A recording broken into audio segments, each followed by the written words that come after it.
最近很红的米纸可颂，不用揉面团就可以做出可颂面包，一起来试试看吧。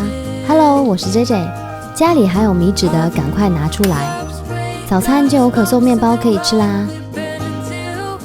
奶油隔水融化，要选择无盐奶油，发酵奶油会比较香哦。你知道可颂竟然是阻止战争的大工程？据说可颂是在维也纳诞生的，当时鄂图曼人正打算夜袭维也纳，没想到竟然被半夜还在工作的面包师傅发现了，阻止了突袭。为了纪念这段历史，面包师傅按照鄂图曼旗帜上的星月制作出了可颂。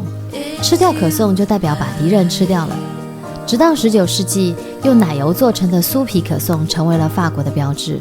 蛋打散后加入糖、牛奶、奶油、香草精，香草精可以增加香气，没有的话也可以不加哦。倒入盘子里面，等等会比较好沾取蛋液。米纸两面都要沾到蛋液，沾湿就好，不用泡太久。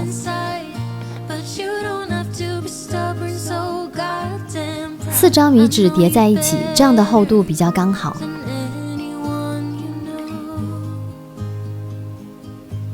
用剪刀剪成3个三角形，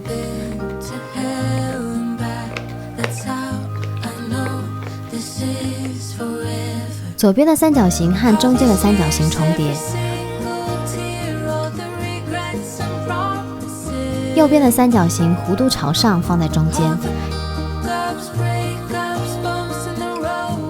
然后从下面往上卷起来。沾了蛋液的米纸滑滑的，不是很好卷，要慢慢来哦。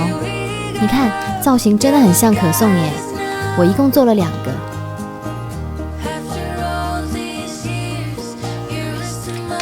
烤箱预热200度，放进烤箱烤20分钟。